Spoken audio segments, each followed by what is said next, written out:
Les esprits nous enseignent que la pensée est une énergie, une force, par laquelle l'esprit peut agir sur la matière qui l'environne. C'est une vibration, un fluide, qui s'extirpe de notre esprit pour se véhiculer dans l'espace et ensuite atteindre son objectif. Incarnés ou désincarnés, nous vivons tous dans un monde vibratoire. La véritable nature de l'homme est avant tout une nature spirituelle, dans la mesure où l'esprit individuel préexiste à la nature physique et survit après la mort pour poursuivre son évolution. Cette nature humaine est constituée du corps physique, de l'esprit et du périsprit. La définition du périsprit est importante pour comprendre les phénomènes liés à la force de la pensée. Le périsprit est le calque du corps physique, son double énergétique, impalpable et invisible. De nature fluidique et cependant semi-matériel, il est invisible comme de nombreux fluides dont nous connaissons l'existence et que cependant nous ne voyons pas. Il peut aussi, dans certaines conditions, dégager une forte luminosité, communément appelée aura. Le périsprit véhicule l'esprit, l'accompagne après la mort, le suit dans toutes ses vies successives. Il perçoit l'ensemble de nos sensations qu'il transmet à l'esprit. Chez l'être humain, la pensée demeure une qualité essentielle, un formidable moyen de liberté, de réflexion et de création. C'est une énergie utilisée en permanence, de façon consciente ou inconsciente, comme moyen d'échange et de communication au-delà du monde physique. D'où certaines facultés pour l'esprit d'interagir sur le corps physique, sur la matière, sur l'environnement et au-delà. Peut-être vous est-il déjà arrivé de penser à une personne, puis, peu de temps après, recevoir de ses nouvelles ou la croiser inopinément. Voici un exemple de télépathie, réalité qui répond à la nature profonde de chacun d'entre nous. La pensée d'un individu peut être captée par un autre sans qu'intervienne un sens physique. Du fait de la nature spirituelle de l'homme, la pensée, attribut essentiel de l'esprit, a les mêmes caractéristiques à l'état incarné qu'à l'état désincarné. Comme nous l'avons déjà expliqué, c'est une force vibratoire qui transcende la matière. Penser, c'est concevoir par un travail de l'esprit une réflexion pour aboutir à des idées, des opinions, des notions intellectuelles. Vivants ou décédés, nous pensons continuellement, pensée que nous construisons au regard du stade de notre évolution. La pensée se décompose en 3 étapes, le fluide, la vibration, puis les fluides. Le fluide est le véhicule de la pensée, comme l'air est le véhicule du son. La pensée, créant des images fluidiques, se réfléchit dans l'enveloppe périspritale comme dans une glace. Le fluide est donc avant tout le résultat de la pensée. Si l'on pense bien, on obtient de bons fluides et inversement. La pensée est un fluide lorsqu'elle appartient au corps, une vibration lorsqu'elle s'en extériorise, puis un effluve lorsqu'elle atteint un autre corps ou un élément inerte de la matière. Nous pouvons utiliser notre force pensée pour agir. Le résultat obtenu est à la mesure de la volonté, de la sincérité et du sentiment de l'émetteur. La pensée s'appuie sur l'imagination pour évoquer des situations, des sentiments, des idées. La pensée n'a pas de frontières et l'imagination en est la force essentielle. Nous avons tous la capacité de construire des images, de supposer des situations qui peuvent nous permettre d'établir des réactions physiques. L'action de la pensée, qu'elle soit collective ou individuelle, qu'elle soit chaîne fluidique ou prière, est le produit de l'esprit qui pense, qui imagine. Selon la définition du dictionnaire, la prière est un acte de religion par lequel on s'adresse à Dieu pour l'implorer ou l'adorer. Selon la définition spirite, La prière est un acte naturel que nous pouvons pratiquer au quotidien, seul ou à plusieurs, nécessitant le recueillement et la concentration pour diriger nos pensées. La prière n'est pas une attente, mais une action de l'esprit responsable qui donne son amour. Elle n'est pas un récitatif, mais un verbe qui porte. La prière est une joie, une fonction inhérente à l'esprit, une télépathie de l'âme. L'action de la pensée, lorsqu'elle devient une prière individuelle ou collective, ne peut être uniquement assimilée à un mécanisme cérébral. Elle prend une toute autre dimension, car elle est avant tout le produit de l'esprit qui pense, qui imagine, qui insuffle un sentiment au-delà de lui-même. L'action pensée se produit de façon invisible, mais cependant certaine, par un processus télépathique dans un réseau d'ondes et de vibrations. Il est évident que la prière ou la pensée n'aura de valeur que dans la conscience que l'on y apportera. Elle est un acte de bien qui agit pour le bien. C'est l'utilisation de la force pensée, de la pensée positive au profit d'autrui. Savoir prier, c'est formuler sa pensée de façon positive, avec certitude, conviction et sincérité. Nul besoin donc de réciter un texte appris par cœur. La prière n'est efficace que lorsqu'elle vient du cœur et non du bout des lèvres.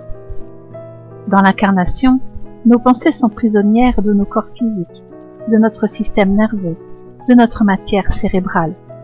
Nous devons donc apprendre à extérioriser nos pensées. Pour cela, il faut se laisser aller dans l'espace environnant, dans le relâchement musculaire. La prière peut être individuelle à n'importe quel moment, dans la conscience d'une pensée qui agit. La prière peut être collective dans la formulation spirite des chaînes de pensée. Elle est la formulation d'une pensée positive, faite par l'esprit, et lorsqu'elle est pratiquée collectivement, dans une même orientation, cette énergie se décuple autant de fois qu'il y a d'émetteurs. Une chaîne fluidique est une concentration de l'action de la pensée dans la mesure où plusieurs personnes, 3 au minimum, participent à la dite chaîne. En se tenant par la main, les membres du groupe forment un cercle. Au top de l'un d'entre eux, les participants se concentrent et pensent avec ferveur, sans cesse, le souhait, à l'aide de phrases mentales ou en visualisant la situation désirée, ou les deux, et ce sur une durée de 3 à 5 minutes. À l'issue du temps, le même participant rompt la chaîne promptement par un stop, sur lequel les participants se lâchent les mains. Les énergies s'additionnent alors et se concentrent sous la forme d'un fluide qui se transporte dans l'ombre vibratoire et se transforme en effluve. Un support musical adapté est une aide à la prière et au recueillement qui renforce l'efficacité de la pensée dirigée. Les objectifs de la chaîne fluidique sont multiples. En effet, sur notre planète de faible évolution, les causes sont nombreuses à défendre pour le progrès de nos sociétés.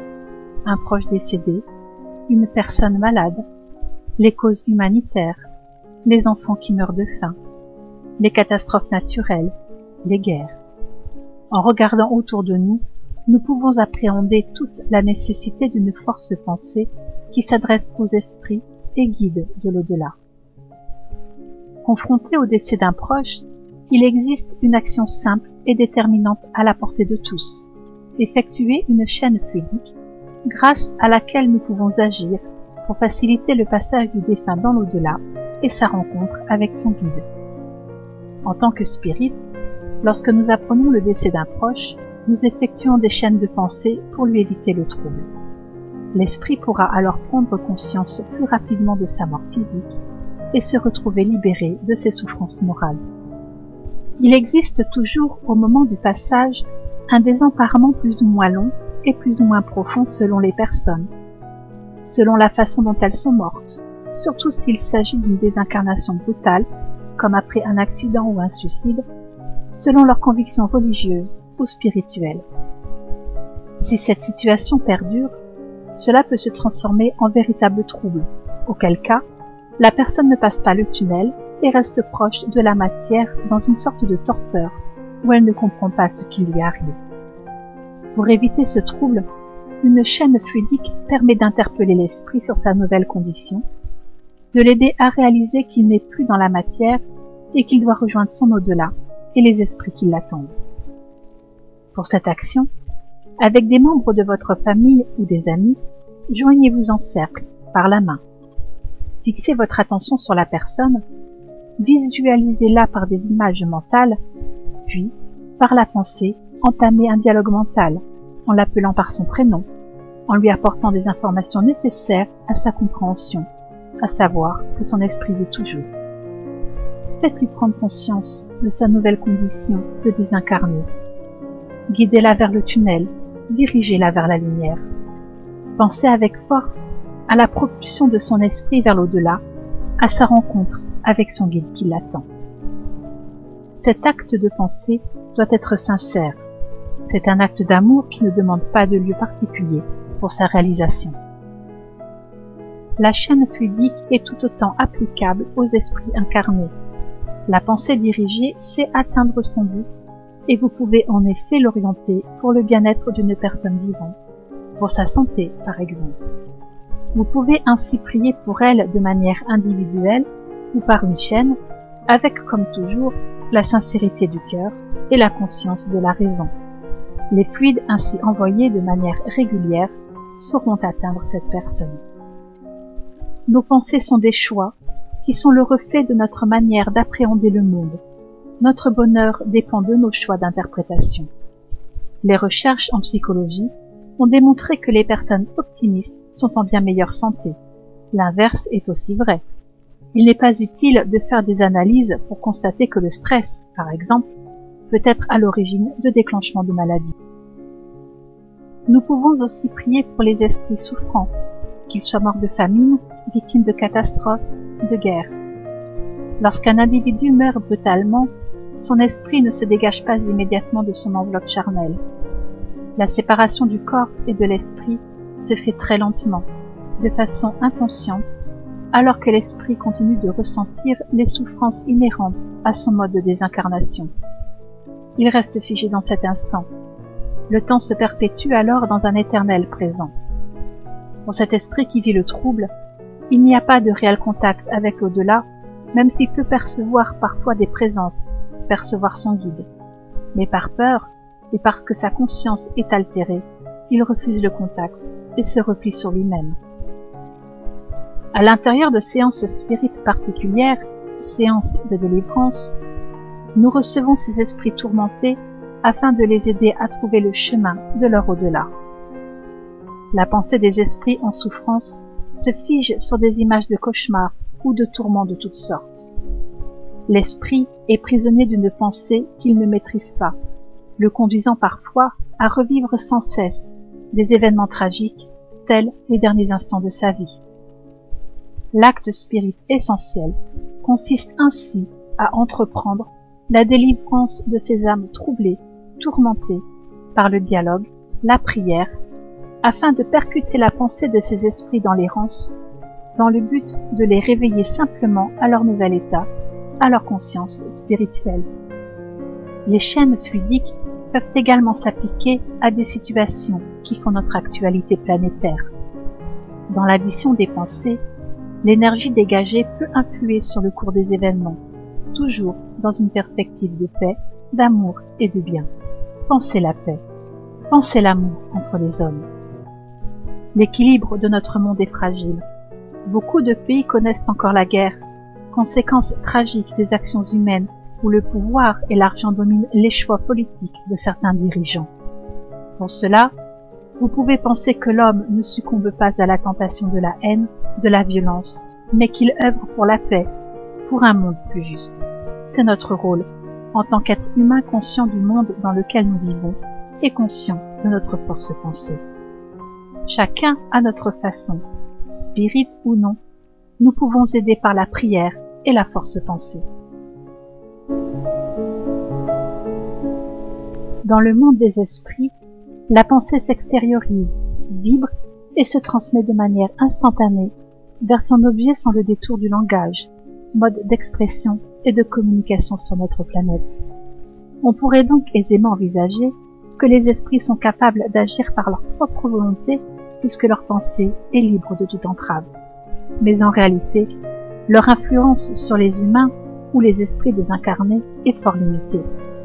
Incarnés dans les vibrations de la matière, nous pouvons agir par la pensée dans une relation qui rapproche les vibrations de l'autre monde. Les esprits nous invitent à agir pour différentes causes, et en particulier pour la paix, dans une solidarité amoureuse qui réunit toutes les volontés humaines et spirituelles. Nos fluides sont utiles au monde invisible, pour son action protectrice sur notre monde. Si ces fluides sont volontairement et consciemment dirigés, ils deviennent une force de prière qui se conjugue à celle des esprits pour des influences et des actions dans le sens de la délivrance, de l'aide et de la paix. Si le résultat de ces actions est difficilement constatable, il est pourtant bien réel. Le mal nous percute de manière immédiate car son choc est visible pour tous. Il est plus difficile d'obtenir le bien, le juste, le vrai, qui nécessite plus d'efforts, alors que le mal est le plus souvent le réflexe des bas instincts. Le combat pour le bien est toujours plus laborieux. Néanmoins, l'esprit nous assure toujours de l'évolution et du bien fondé de nos actions. Alors, ne vous privez pas de penser le bien. Et avec vos amis, avec votre famille, établissez des chaînes fluidiques. Priez, oui, priez de toutes vos forces, c'est-à-dire de tout votre désir d'apporter à l'autre, à notre planète, un avenir meilleur.